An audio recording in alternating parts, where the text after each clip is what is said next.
Really, their magnetism is so strong that it changes the magnetism of the person who is sick. And it changes it in such a positive way that that illness can no longer exist in that positive magnetism. So this boy went and applied for another job. He didn't really do anything different as far as I know.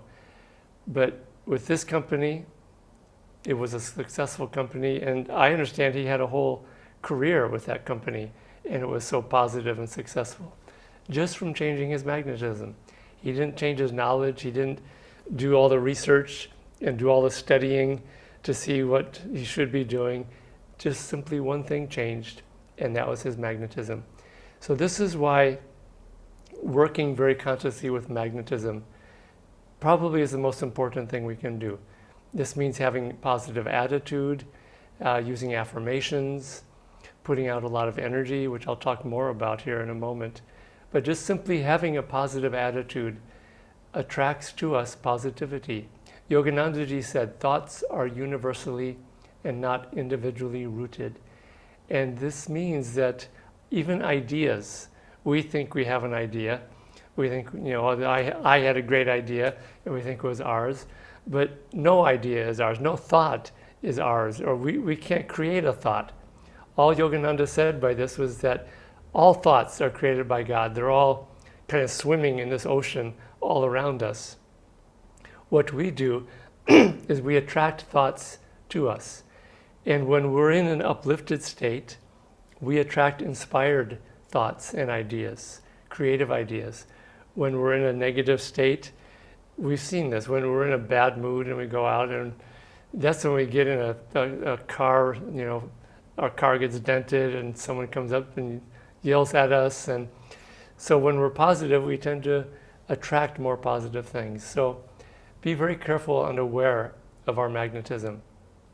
And so positivity, affirmation, all these things, being around positive people is very important.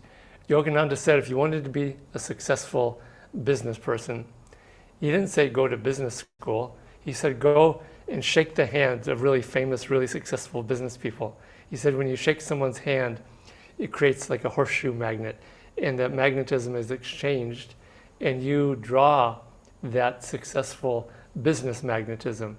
And in other ways, if you want to be successful in anything, go hang out with people who are successful at those things. If you want to find God and be successful in that, what does that mean? Hang out with people who are seeking God, people who have love for God. Hang out with saints, with saintly people. And that magnetism will start to change us. It will start to affect us. So that's a more receptive way of changing our magnetism. But the other way is to change our energy. And we cannot really change our magnetism without changing our energy in some way. Really having a positive attitude and using affirmation, what that does is that it changes our flow of energy into a very positive flow. Yogananda said the greater the will, the greater the flow of energy. And then Swami Kriyanandaji added, the greater the flow of energy, the greater the magnetic field, and the greater the magnetism. And so willpower and energy create a very much stronger magnetism. And you see this. People who have a lot of energy, they're very magnetic, just from that energy. Even people who just have a lot of physical energy. I was getting on an airplane one time, years ago. This was in Sacramento. And this guy got on the airplane, and I knew right away, looking at him, that he was or had been like a professional athlete. He just had this aura around him, this magnetism. And sure enough, he sat down right behind me, and he started talking, and he had been a professional basketball player in his life. And he had that aura of him just from the physical energy. Spiritual energy is much different. And so when we use practices and techniques, especially like Kriya Yoga, what we do is that we create a very strong magnetism in our astral spine. And so this is the principle of the electromagnet. When a strong current of electricity is going through a wire, it creates a very magnetic field around that coiled wire. And so spiritual magnetism, especially with yearning, devotion, combined with a practice like Kriya Yoga, it creates a very powerful magnetism within us, a very strong spiritual magnetism. Even the highest experiences spiritually, the experience of samadhi, which is the goal of the yogi, is divine union, merging back into God. But that experience of samadhi bliss, how does it come? This is what Yoganandaji said. And this is so interesting that he put it this way, because I don't know anyone else who's ever put it this way. He says that it comes, samadhi, with a natural inevitability to the sincere devotee. His intense craving begins to pull at God with an irresistible force. The Lord, as the cosmic vision, is drawn by the seeker's magnetic ardor into his range of consciousness. I'll read the last sentence again. The Lord, as the cosmic vision, is drawn by the seeker's magnetic ardor into his range of consciousness. He's drawn to us. The experience of samadhi is drawn by our magnetism, by, in this case, our magnetic ardor. What is ardor? That's this intense feeling energy for God, just this intense yearning. But when it's done in a very directed way, by really concentrating it, then concentrated energy is like a laser, and that concentrated energy creates a very, very powerful magnetism. And really, that intense yearning for God, that ardor, when it becomes really one-pointed, really powerful, very magnetic, God cannot resist that. We draw God to us in that way. It's a strange way of thinking, because we don't achieve that state by climbing to the top of the mountain and saying, oh, look at me, look what I did. I finally reached the top, because God has to lift us up to the top. But the role of divine grace is simply for us to cooperate with it, to tune into grace, to put out a lot of energy. And I'll end by just using an analogy that a friend used once that I found really helpful, which is that we don't achieve divine realization only by ourselves, but we do have to put out energy. And this friend used the analogy, if we want to jump on a moving train, the train is moving, and if we just stand there perfectly still, and then we jump on the train, we're going to hit the side of that train and just get smashed and thrown off. What do we have to do if we want to jump on that moving train? We have to run next to the train as fast as we can. And we don't have to run exactly as fast as that train. We just have to run up to a certain speed. And then if we jump on the train, then it won't smash us away. We'll be able to hang on and then get on that train and go, in this case, to God, because this is the idea of cooperating with grace, is that we put out a lot of energy, but the right kind of energy in the right way, and in cooperation with God, with that moving train of God.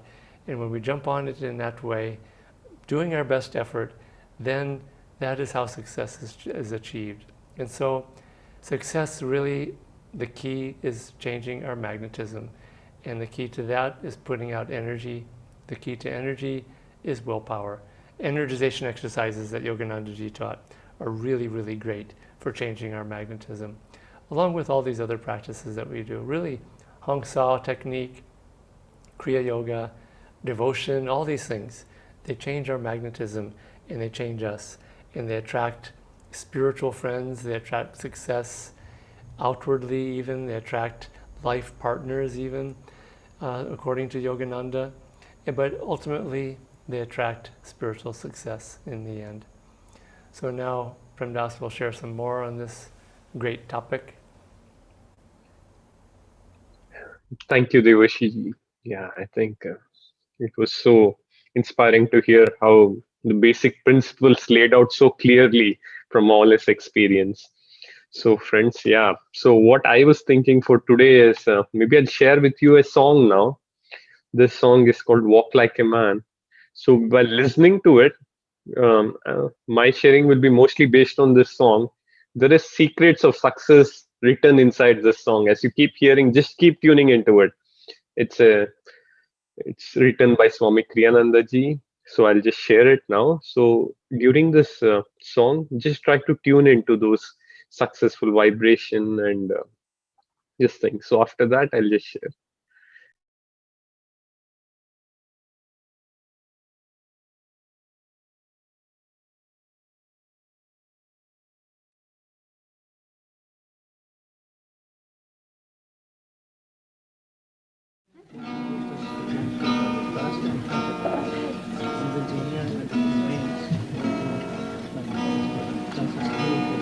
Walk like a man, even though you walk alone. High court approver, once the road is known.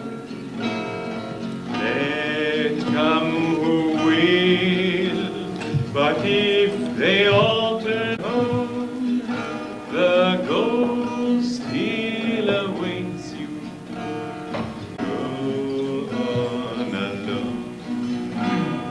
Follow your dream, though it lead to worlds unknown. Life's but a shadow, once our dreams have flown. What if men cry, your dream is not our own? Your soul knows the answer. Go on alone.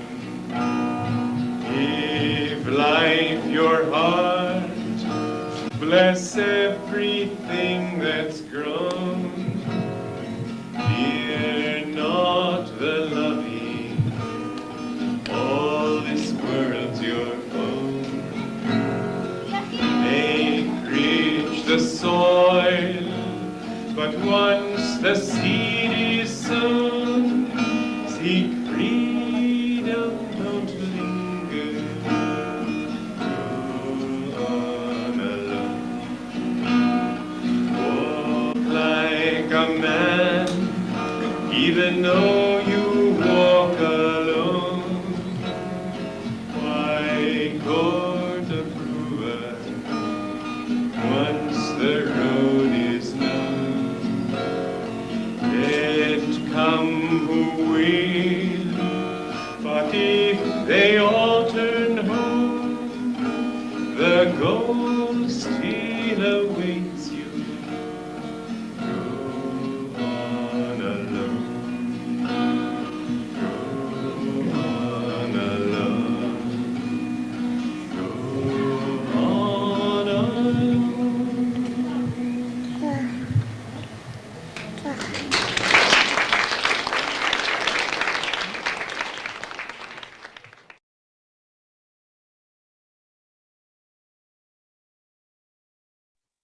Thank you, Swamiji, for that song.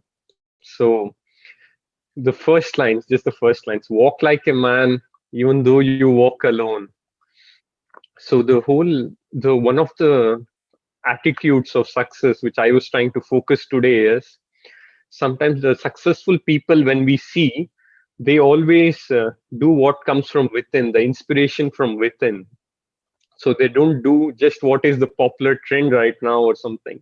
So one way to be successful, I think you might have read anywhere, for example, like writing a music, let's say, if one music publishing house says you just go there, pick out all the songs which you see at the record hits, try to maybe replicate it, mix them all, and that's what people likes. That's one way to make money, just seeing what people want and giving it. So I think the Swamiji and other great musicians don't think that's the way to do it. So here, I would like to share a fun story. I heard of this in Swamiji's video. This is about Mozart. I think during his time, he was not rich, he was not famous, he did not get any fame, he was not getting any attraction, not much money. But what he really loved was music, composing music. The joy which he got from music was the reward he used to get. So once in this story, the music publishing house, this thing, one of the persons tells to Mozart, Mozart, if you start continuing to compose the same music that you're doing, you'll be able to start starving now. You may not get any money. And then Mozart replies back, if that's so, then I'll have to starve then, because I can only compose the music which God gives to me. I don't know and to compose any other music. And that was his reply, that he was ready to starve, and the only music he could compose what God or what inspiration flows through him. And I think from now after like, I don't know, maybe 150 years and more, 200 years, 220 years, we still, he's the one remembered compared to all the popular trending musicians of that time. So as we all remember now, I think it's going to be the same. Right now, whoever you think is the most famous, whoever the world is idealizing, then after 200 years, I don't think even they'll remember. Maybe even after 50 years, with the way the things are going. So, but yeah, the most famous celebrity as far as I remember now is Babaji, Jesus Christ, and yeah, all those people after 2000 years, you can still, their magnetism and their energy, the changes that they brought to the world is still remembered. So this, the point I also wanted to make was this: whatever inspiration you feel from within, try to listen to it, and even if the, don't try to go more with the opinions of others. Even if that particular thing will not earn you too much money right now, try to do it in your spare time or hobby time, but don't let it go, don't let that fire go, or because it's coming from within, when the inspiration, when you know that it's the right thing, and it's coming with this right intention and inspiration, then go ahead and go. Don't walk like a man, even though the world, this thing, if you have to go alone. So that's one point I wanted to emphasize. Then one more point is, at the end of the song, the words are more like, once the seed is sown, don't linger, go on alone. So in that same way, like once you have put out your thought and once you have, the seed is sown, you make sure that you go all the way. I think the quotation of 99% this thing effort and 1% inspiration is more relevant here. So when you know the goal is there, you just have to keep going it. I think then somehow the higher energies, the angels, the masters give you the energy to complete that task or to be successful. For example, if you have to, if you're on the spiritual path and we just want to find God, when you put out the right energy and the steps, even though you know that you don't have the energy to do, but with their grace you can do it. He'll somehow give you the strength. He'll somehow make the things around you in such a way that it will manifest when you sincerely desire God. I think that's one more point, because it's so important for us when you can put out that energy and when you can stick to it, even when you know that when all others are like going around after trying for some time. I think you all would have heard the story of the two farmers. I think it was said by Sri Ramakrishna Paramsa, but it was also shared by, I think, Swamiji and Masters.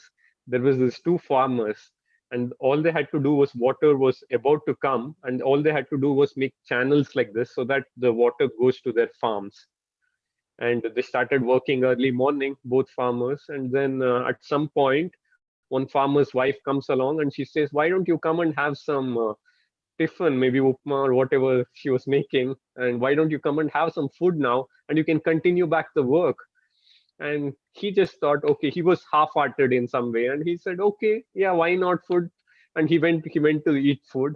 And then the other farmer, he was there working on a different piece of land. This fellow is a successful farmer, and the wife, when she comes, this farmer is like, go away from here, I have to complete the work which I've said to do, otherwise we'll not have any food to eat.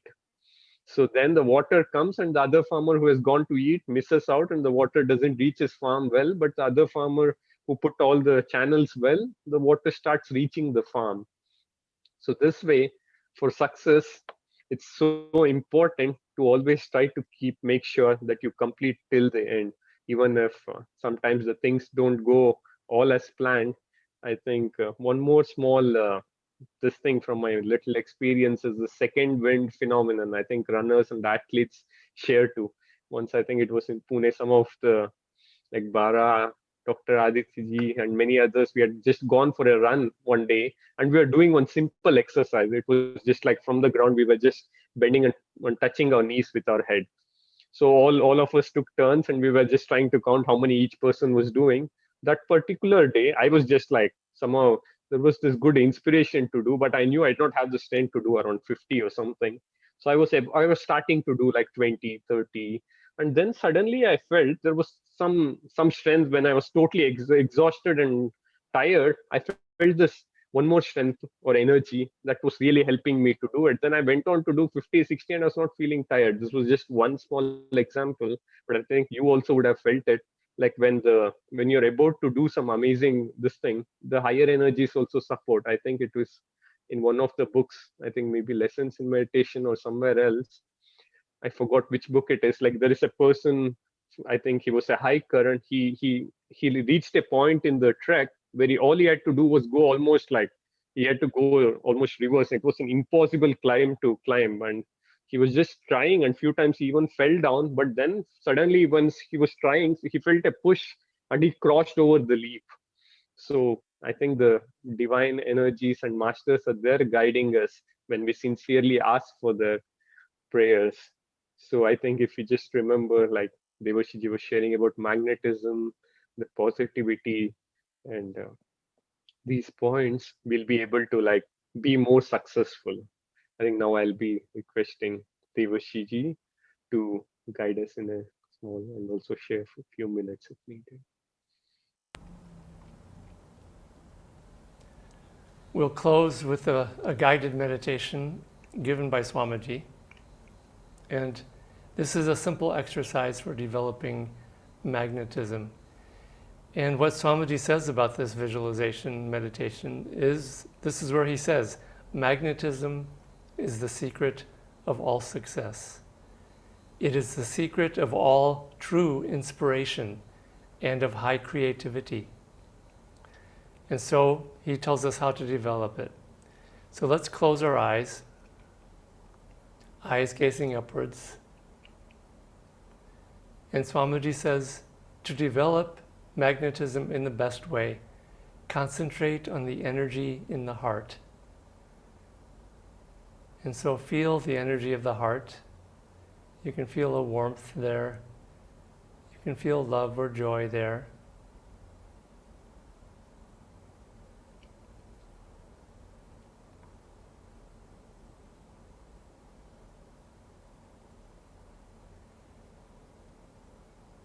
And now raise that energy to the point between the eyebrows. Feel that the upper part of our bodies is encircled by a golden light. The heart's energies being offered and raised to the spiritual eye, and our whole upper body encircled in an aura of golden light.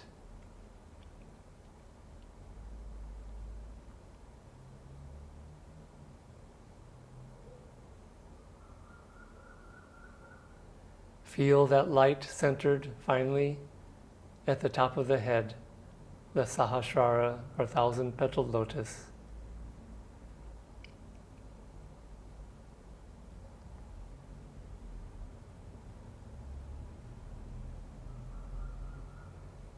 Swamiji says this practice will fill you with magnetism. It will fill you above all with bliss.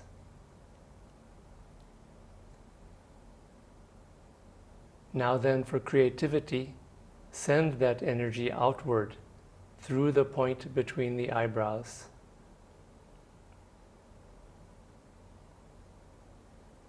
Feel magnetism and inspiration in this outflow of energy.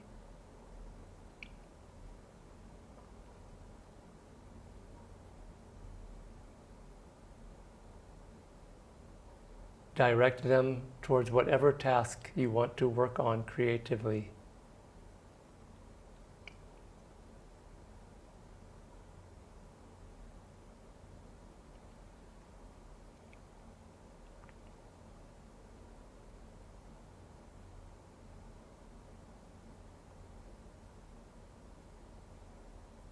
Om Shanti Shanti Shanti. Now this type of working with magnetism and energy, it will attract inspired ideas, it will attract music. Swamiji often talked about how music came to him, but he had to put his energy up and direct it out, upward and outward, and invite that music to come to him. There's a story of a very famous composer. His name was George Handel. He wrote Handel's Messiah, which is a very famous, huge choir piece that's sung at Christmas time. And when he wrote that piece, He was in a state of ecstasy, of bliss. He must have been a deeply spiritual person, even a saintly one. He was in such a state of bliss that he could not speak or eat or anything for about 3 days. He locked himself in his room, and he said all he did was he wrote down what he was hearing. He said he could hear angels singing that music, and he just wrote it down. He was just the compiler of that music, just like Ganesha compiling the Bhagavad Gita when Vyasa, or when it was being shared by that great sage. And so this is how creativity comes to us and inspired ideas. We make ourselves magnetic and also receptive. We tune in and we listen. And this is why meditation, magnetic ardor, all these things that we practice as part of the daily life of the Kriya Yogi are so powerful and effective for changing our magnetism and helping us to reach success. So practice these things, experiment with them this week, and may the success of the universe be drawn to all of us in this lifetime. Thank you for joining us, and we will see you again next week.